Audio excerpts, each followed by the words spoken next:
오늘은 부활주일입니다. 예수님을 십자가에 죽게 한 유대의 종교 권력자들은 예수가 부활할지도 모른다 하는 두려움에 쌓여서 무덤을 막은 돌에 단단히 임봉을 했습니다.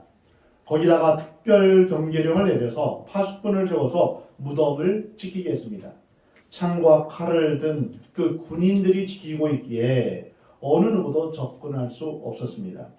예수님의 시체는 이제 아무도 손댈 수 없는 굳게 닫힌 돌문 안에 갇혀 있었습니다. 하루가 지났습니다. 아무런 변화가 없었습니다.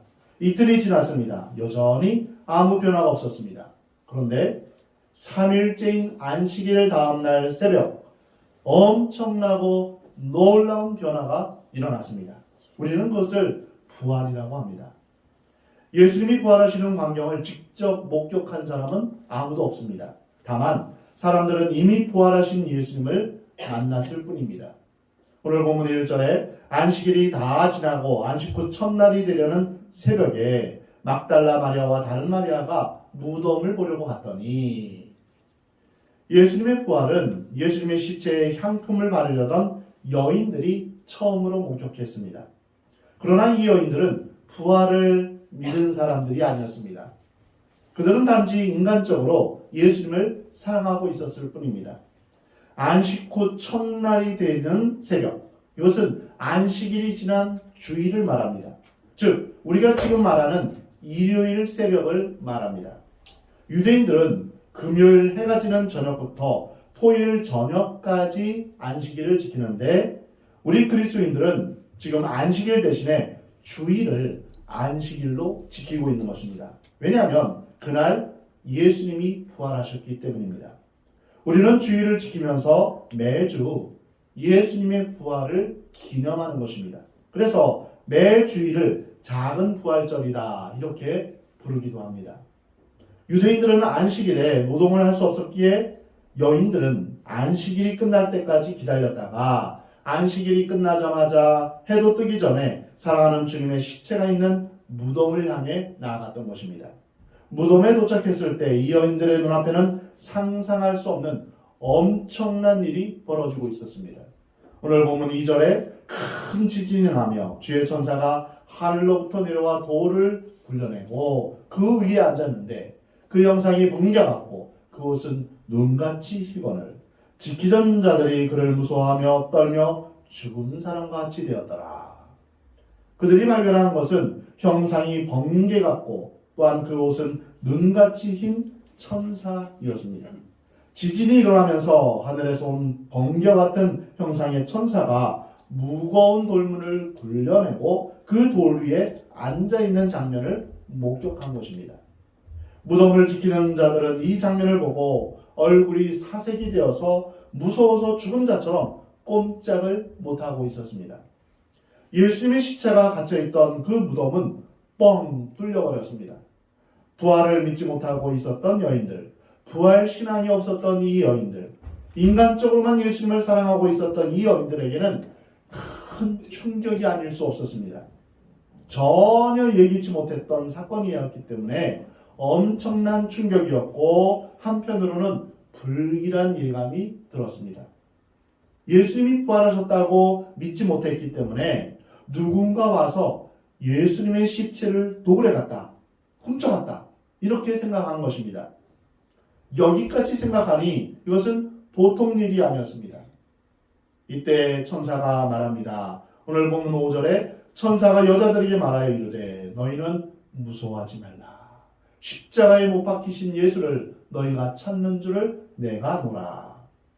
그가 여기 계시지 않고 그가 말씀하신 대로 살아나셨느니라.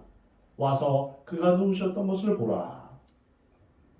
두려워하고 불안해하고 불길한 예감에 휩싸여 있던 이 여인들에게 이 천사는 세 가지의 놀라운 메시지를 전해주고 있습니다. 첫 번째는 무서워 말라, 두려워하지 말라 라는 것입니다. 오늘날 많은 사람들이 교회에 찾아옵니다. 그러나 문제는 예수님을 믿고 교회에 나온다 하면서도 여전히 마음 가운데 불안이 있다는 것입니다. 두려워하고 있다는 것입니다. 오늘 본문의 여인들이 예수님을 믿고 따르면서도 불안해하고 두려워한 것과 같은 것입니다. 왜 그렇습니까? 부활신앙이 없기 때문입니다.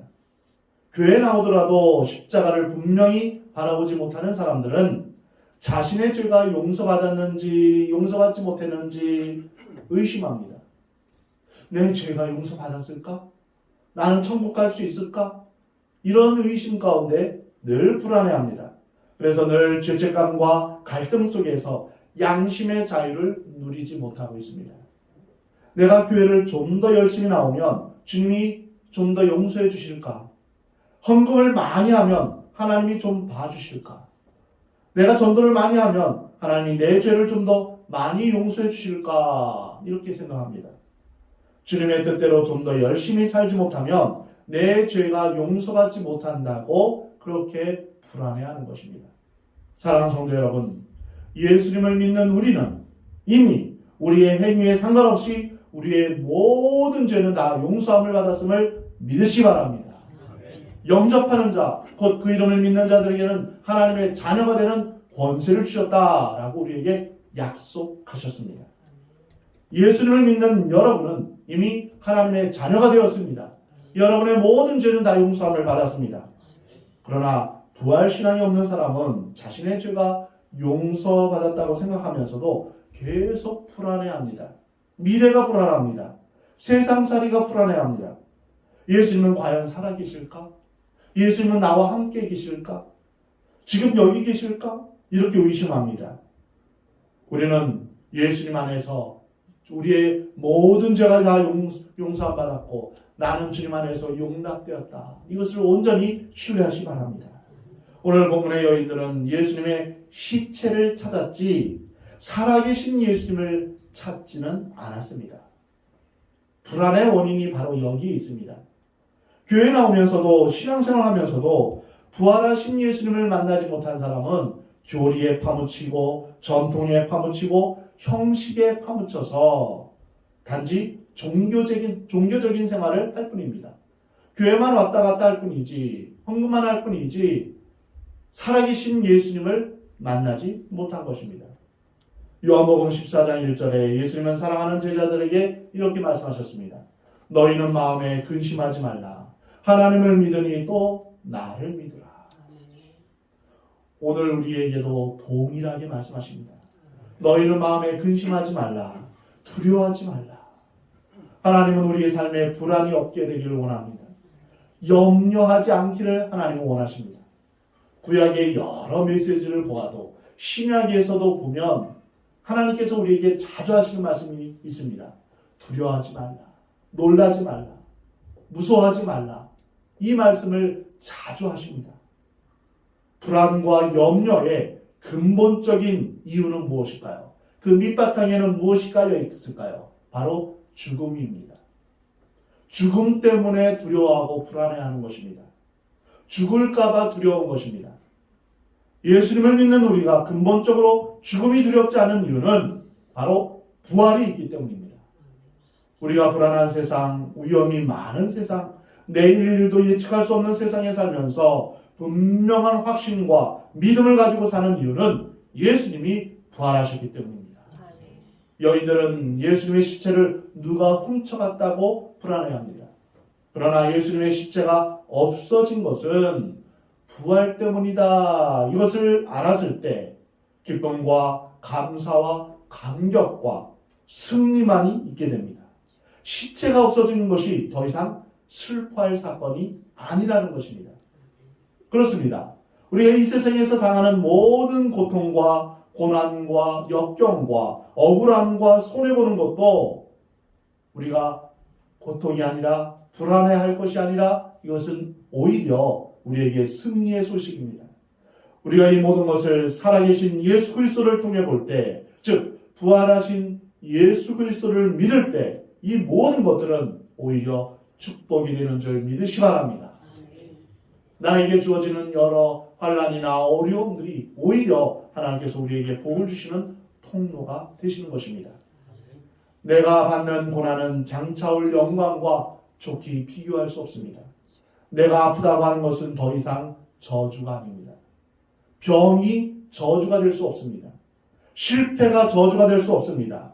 세상에서 억울한 것도 저주가 될 수 없습니다. 우리가 부활의 믿음을 가지고 헤쳐나가면 그것은 영광스러운 사건으로 변화가 되는 줄 믿으시 바랍니다. 그러니 무서워 말고 두려워 말라라고 말씀하십니다. 두 번째로 천사가 전하는 메시지는 무엇입니까? 오늘 보면 6절에서 그가 여기 계시지 않고 그가 말씀하시던 대로 살아나셨느니라. 와서 그가 누우셨던 것을 보라. 두 번째 메시지는 예수님의 십자가 없어진 것은 예수님이 실종된 것이 아니라 다시 살아나셨기 때문입니다.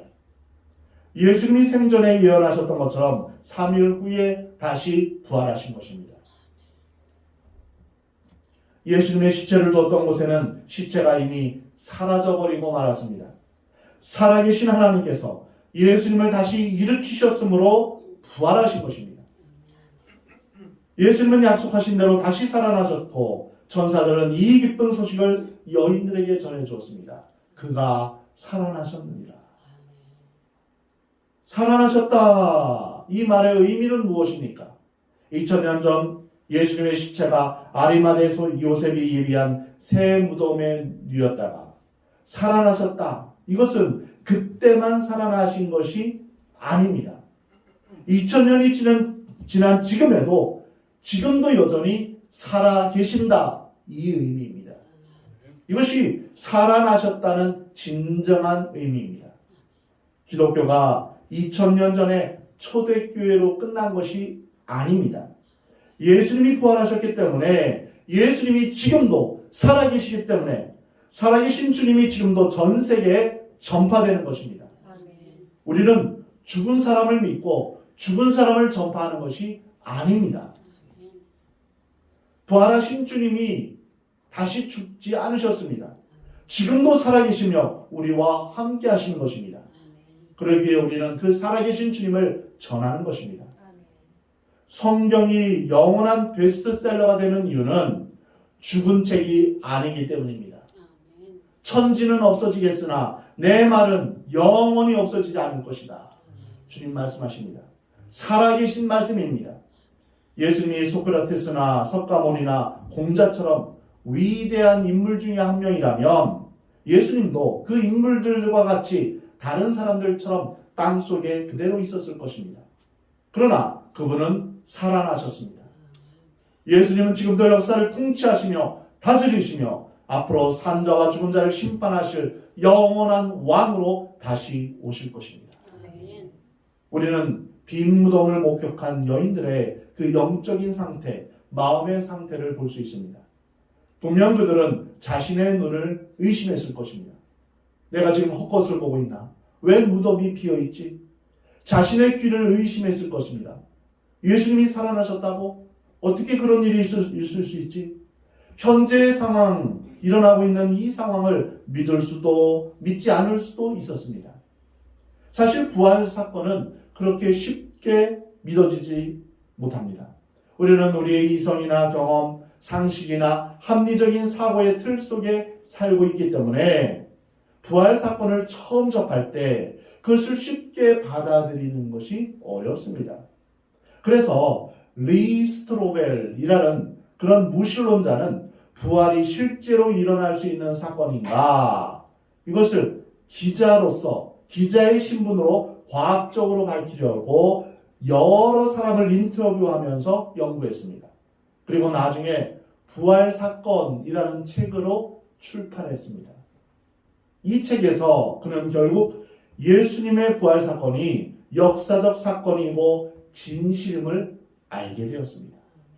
여러분, 부활의 증거들을 찾고 싶으십니까? 그렇다면 부활 사건이라는 책을 한번 사서 읽어보시기 바랍니다. 리스토로벨이라는 사람이 썼는데요. 부활이 확실한 역사적인 또한 과학적인 증거이다라는 것을 우리가 확실히 분명하게 알 수 있습니다. 우리는 예수님의 이적을 접하게 되면 그것을 믿기까지 시간이 걸립니다. 확신하기까지 시간이 필요합니다. 말씀을 읽고 기도를 하고 의심하다가 또 믿었다가 세월이 지나면서 점점 내 마음속에 자리 잡게 되는 것입니다. 그런데 이 부활 사건이 언제 결정적으로 역사할까요? 바로 오순절입니다. 오순절에 성령이 임했을 때 십자가 사건과 부활 사건이 제자들의 마음속에 완전히 통하게 된 것입니다. 완전한 확신으로 다가오게 된 것입니다. 그때부터 제자들은 죽음이 두렵지 않고 세상 사례가 두렵지 않고 성공과 명예가 중요하게 생각하지 않았습니다. 예수님 살아있을 때는 누가 더 크냐 이거 가지고 서로 다퉜는데 이제는 오순절 성령 강림막 사건 이후에 제자들은 서로 다투지 않았습니다. 누가 서로 큰 거 가지고 싸우지 않았습니다. 그들은 성령이 임하고 나서 예수 그리스도의 증인이 되었습니다. 이것이 바로 초대교회의 시작입니다. 그러나 오늘 본문에 부활의 첫 목격자였던 여인들은 아직 성령이 임하기 전이었기에 아직 충격에서 헤어나오지 못한 상태였습니다. 신앙이란 그냥 교회에 나오는 것만 의미하는 것이 아닙니다. 교회만 왔다 갔다 한다고 되는 것이 아닙니다. 십자가 앞에 무릎을 꿇을 때 우리의 신앙에 대해 눈을 뜨게 되는 것입니다. 내 죄가 얼마나 큰가, 나는 얼마나 큰 주인인가를 깨닫는 것, 이것이 신앙의 출발점입니다. 그러나 십자가 앞에 무릎을 꿇고 내 죄가 다 용서받은 경험으로 모든 것이 다 되는 것이 아닙니다. 우리는 부활하신 예수님을 만나야 합니다. 이것이 절대적으로 중요한 것입니다. 도마처럼 예수님의 손을 만져보고 살아계신 주님을 경험할 때, 정말로 살아 역사하시는 그 주님을 목격할 때 내 삶과 인생이 결정적으로 변하는 것입니다. 유감스럽게도 많은 사람들이 교회만 오고 갈 뿐 부활을 경험하지 못하고 있습니다. 교회에서 예배를 드리고 봉사를 하고 헌금을 하고 찬송을 부르지만 부활하신 주님을 만나지 못한 사람이 얼마나 많이 있는지 모릅니다. 참 안타깝습니다. 그들의 생애가 변화가 없습니다.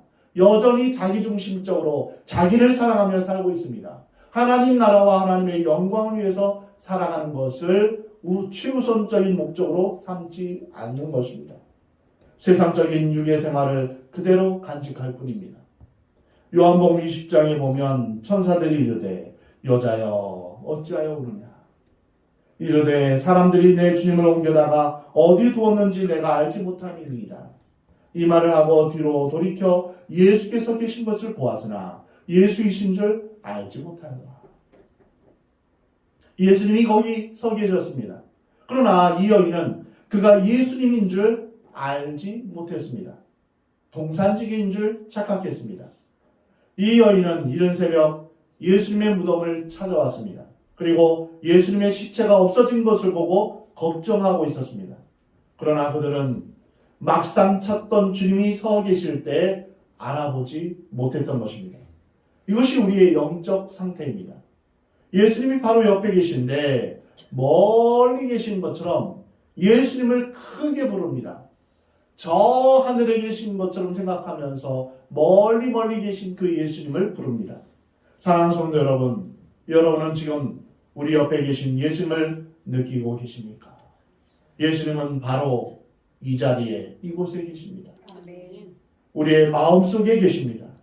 어디든지 예수님을 믿는 자들에게 찾아와 주시고 세상 끝날까지 내가 너를 떠나지 않겠다 약속하셨습니다. 여인들의 문제는 예수님이 바로 옆에 계신데도 몰랐던 것입니다. 여인들은 예수님의 시체만 관심이 있었지 부활하신 예수님에 대해서는 관심이 없었습니다. 이것이 바로 우리 신앙의 모습과 똑같습니다. 우리도 교회 생활하면서 신앙생활하면서 예수님의 시체만 붙들고 있을 수 있습니다. 그렇기에 아무런 기적도 능력도 위로도 축복도 없는 것입니다. 예수님이 하신 말씀 물론 중요하죠. 그런데 우리는 살아계신 예수님 그분을 만나야 됩니다. 껍데기를 찾지 마십시오. 신앙의 형식을 대담하게 버리시기 바랍니다. 부활하신 예수님 바로 그분을 만나야 합니다. 이것이 우리의 신앙의 목표여야 됩니다. 내가 주님을 만나기 원합니다. 그 주님을 경험하기 원합니다. 요한복음 20장 15절에서 예수님은 여인에게 말씀하십니다. 여자여 어찌하여 울며 누구를 찾느냐. 마리아는 그가 동산직인 줄 알고 주여 당신이 옮겼거든 어디 두었는지 내게 이르소서. 그리하면 내가 가져가리이다. 예수님의 시체만 찾았습니다. 예수님을 사랑하는 여인의 마음은 정말 말로 표현할 수 없습니다. 그러나 그렇게 예수님을 사랑해도 부활의 예수님을 모르고 있습니다. 이것이 우리가 가지고 있는 맹목적인 신앙입니다. 그렇게 예수님을 사랑하여 교회 나오고 봉사를 하는데도 예수님을 못 볼 수 있는 것입니다. 여인은 당신이 혹시 시체를 옮겼다면 가르쳐 주십시오. 내가 가져가겠습니다. 이렇게 원합니다. 우리는 여인의 모습을 통해서 성령의 눈을 뜨지 못한 신앙, 육신적인 신앙에 갇힌 그런 모습을 보게 됩니다. 여러분, 우리가 성령 충만하길 원한다면 기도의 자리에 나와야 됩니다. 오순절 성령 강림 사건은 언제 있었습니까? 기도할 때 있었습니다. 능력은 기도할 때 임하는 것입니다. 그래서 수요일 기도회 때, 금요 기도회 여러분 시간 되는 대로 오시기 바랍니다. 그래서 간절히 부활의 주님을 만나기를 여러분 주님 앞에 기도하시기 바랍니다. 여인이 못 알아보니까 예수님께서 마리아야 라며 그녀의 이름을 불렀습니다. 이때 여인은 동산지기의 음성이 아니라 사랑하는 주님의 음성인 줄 알았습니다. 바로 나를 아시고 나의 이름을 불러주시는 주님의 음성을 듣게 된 것입니다. 그러고는 히브리어로 라보니여, 선생님이여 이렇게 응답합니다. 드디어 눈이 밝아지고 옆에 계신 주님을 보게 된 것입니다. 지금도 주님은 우리의 이름 한 사람 한 사람을 불러주십니다.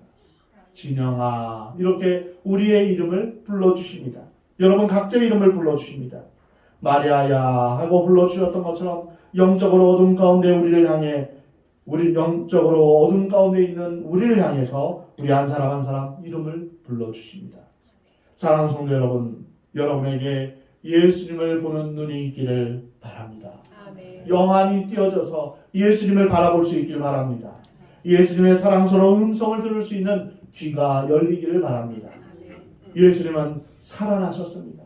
예수님은 지금도 살아계시며 우리를 사랑하고 계시며 우리를 용서하시며 위로하시며 우리를 안아주십니다.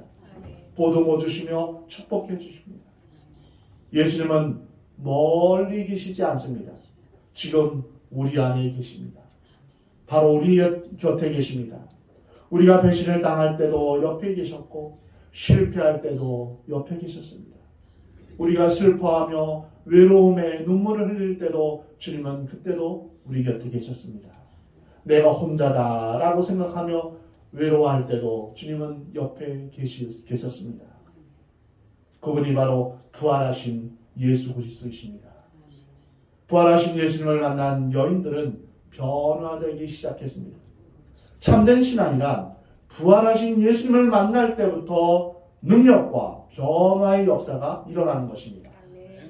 십자가 앞에서 모든 제자들이 다 도망갔던 것을 여러분 기억하십시오. 십자가를 보고 예수님을 믿을 사람은 아무도 없습니다. 십자가는 너무 무섭고 처참하고 잔인하기 때문에 십자가 앞에서 나도 십자가를 지겠습니다. 이렇게 말하는 사람은 아무도 없습니다. 너무 처참하기 때문입니다. 그러나 부활하신 예수님을 만날 때 십자가가 영광의 십자가가 되는 것입니다. 십자가와 부활은 떨어져 있는 두 개의 사건이 아닙니다. 십자가와 부활은 동전의 앞뒷면과 같은 하나의 사건입니다.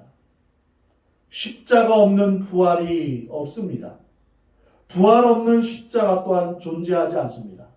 십자가와 부활은 함께 존재하는 것입니다. 우리의 신앙 대상은 십자가와 부활의 주가 되신 예수 그리스도이십니다. 나의 죄를 위해 십자가를 지신 주님, 모든 죄와 사망 권세, 사탄의 권세를 깨뜨리시고 승리하셔서 나를 영광스러운 하나님의 자녀로 만들어주신 부활의 주님, 이 예수님이 바로 우리 신앙의 내용이며 신앙의 목적입니다. 이제 천사의 세 번째 메시지를 보겠습니다. 오늘 보면 7절 말씀입니다. 또 빨리 가서 그의 제자들에게 이르되 그가 죽은 자 가운데서 살아나셨고 너희보다 먼저 갈릴리로 가시나니 거기서 너희가 배우리라. 보라, 내가 너희에게 일렀느니라. 부활 사건을 경험한 사람들에게 주시는 세 번째 메시지는 가라입니다. 더 이상 무덤에 있지 말라라는 것입니다. 우리는 무덤을 떠나야 합니다. 무덤에는 예수님이 계시지 않습니다. 부활에 대한 믿음이 없는 사람은 절대로 못 따라합니다. 가족이 걸리고 사업이 걸리고 인간관계가 걸려서 못 떠납니다. 아브라함은 하나님의 음성을 듣고 갈대아 우르의 고향과 친척과 아버지의 집을 떠났습니다. 갈 바를 알지 못했지만 주님의 명령에 순종하여서 그의 안전한 미래를 보장받는 것을 포기했습니다. 히브리서에서 그것을 확인할 수 있습니다. 아브라함이 어떻게 이삭을 번제물로 바칠 수 있었습니까? 그에게는 부활신앙이 있었습니다. 내가 이 아들을 바친다 하더라도 하나님께서 이 아들을 살려주실 것이다. 이러한 믿음이 있었기 때문입니다. 부활신앙이 없는 사람들은 절대로 못 떠납니다. 언제나 현실에서만 있으려고 하고 자신의 왕국을 만들려고 합니다. 희생을 하지 않습니다. 손에 움켜쥐고만 있습니다. 헌신이란 무엇입니까? 부활신앙이 있을 때만 헌신이 가능합니다. 여러분, 감옥에 갇혀있고 이제 앞으로 출소할 날이 있는 사람이 그 감옥을 꾸미겠습니까? 감옥을 아름답게 장식하고 이 감옥 안에서 내가 평생 살 것처럼 그렇게 꾸미겠습니까? 아닙니다. 이 감옥이 내가 영원히 살 곳이 아닙니다. 우리도 그렇습니다. 우리는 이 세상에서 꾸미고 이 세상에서 우리가 영원히 살 것처럼 그렇게 우리가 장식하며 살아갈 존재가 아닙니다. 우리는 영원한 하나님 나라가 있습니다. 아멘. 초대교회 성도들이 자신의 모든 것을 다 포기하더라도 그것이 재산이든 자신의 생명이든 자신의 미래이든 포기할 수 있었던 것은 부활신앙이 있었기 때문입니다. 여러분은 예수님으로 인하여서 여러분의 모든 것을 다 포기할 수 있습니까? 우리가 주님을 위해서 포기할 때 우리가 주님 앞에서 모든 것을 얻을 수 있습니다. 왜 못 떠날까요? 왜 헌신이 안 될까요? 왜 내 시간을 드리는 것을 주저할까요? 왜 손해를 보려고 하지 않을까요? 왜 예수님이 믿어지지 않을까요? 부활을 믿는다고 입술로는 말하지만 마음속에는 부활신앙이 없기 때문입니다. 왜 죄책감에 빠져 있습니까? 예수를 믿는다 하지만 부활의 능력, 죄 용서의 능력을 믿지 않기 때문입니다. 내가 하나님 안에서 용납되었다, 용서함 받았다, 이것을 온전히 믿지 못하기 때문입니다. 그래서 죄책감과 양심의 가책에 노예가 되고 있는 것입니다. 사랑하는 성도 여러분, 예수님의 이름으로, 보혈의 능력으로, 부활의 권능으로 여러분의 모든 죄책감이 다 사라지기를 주의 이름으로 축복합니다. 예수님이 부활하셨다는 것은 우리의 죄가 다 용서함을 받았다는 의미입니다. 하나님 앞에서 내가 용납되어지고 하나님이 나를 품으신다는 것을 의미합니다. 여러분의 모든 근심과 두려움이 모두 부활의 주님으로 인하여서 사라지기를 주의 이름으로 축원합니다. 그가 살아나셨느니라. 예수 그리스도가 부활하셨다는 것을 우리가 사도신경을 통해서 습관적으로 고백하는 것이 아니라 실제로 여러분의 전반적인 삶에 그 믿음이 적용되길 바랍니다. 아침에 일어날 때 주님께서 내게 새 생명을 주셨습니다. 부활의 새 생명, 부활의 새 날을 주셨습니다. 내가 잠이 들 때에도 내가 잠잘지라도 다시 일어나게 하실 주님을 기대합니다. 모든 불안과 염려를 다 주님 앞에 내어놓는 것입니다. 내가 밥을 먹을 때에도 무슨 일을 하더라도 나는 부활의 주님과 함께 살아가고 있습니다. 우리의 삶의 모든 영역에서 부활의 주님을 믿는 믿음 안에서 사는 것입니다. 부활을 믿으면 받게 되는 메시지는 바로 가라, 가서 전하라, 이것입니다. 예수님이 부활하셨다는 사실을 우리는 직장에 가서 전하고 학교에 가서 전하며 아직 복음을 들어보지 못한 사람들에게 가서 전하라는 것입니다. 아직 어둠 가운데 죄와 멸망 가운데 지옥의 형벌 가운데 빠져들어가는 그 사람들을 향하여서 전하라는 것입니다. 나만 구원받는 것 이것이 아니라 우리 주위에 있는 사람들에게도 예수 그리스도의 부활의 소망을 전하라는 것입니다. 이것이 바로 우리에게 주어진 사명입니다. 예수님께서 부활하셨다. 그가 살아나셨느니라. 2000년 전 예수님이 무덤에 갇혀 있다가 그 시대에만 살아나셨다는 것이 아닙니다. 살아계신 예수님은 지금도 동일하게 살아 역사하시며 우리를 도우신다는 의미입니다. 우리를 인도하신다는 의미입니다. 그리고 심판주로 다시 오신다는 의미입니다. 마리아야 하고 이름을 불러주셨던 그 주님이 우리에게도 찾아오셔서 우리의 이름을 불러주시면서 말씀하십니다. 나는 너를 위해 죽었다. 너를 위해 피를 흘렸노라. 내 죄를 용서하기 위해 내 몸이 갈기갈기 찢겼노라. 내 몸을 다 너에게 주노라. 너를 위해 내 피를 다 쏟아 주었노라. 주님은 우리의 이름을 부르시면서 우리의 상처와 우리의 모든 무거운 세상의 짐들과 열등감과 패배감과 죄책감을 치유해 주셨습니다. 아멘. 그리고 말씀하십니다. 나의 사랑하는 자여, 일어나 나와 함께 가자. 나와 함께 부활의 소식을 전하러 가자. 말씀하십니다. 사랑하는 성도 여러분, 우리 주님은 아직도 부활의 주님을 알지 못하는 수많은 사람들에게 놀라운 기쁨의 소식, 그가 살아나셨느니라. 이 소식을 전하며 살기를 원하십니다. 부활의 주님으로 인해서 더 이상 근심하거나 두려워하지 말고 구원의 기쁨, 생명의 기쁨, 부활의 기쁨을 누리며 또한 부활의 소식을 전하며 살아가는 복된 여러분의 삶이 되기를 우리 주님은 원하십니다.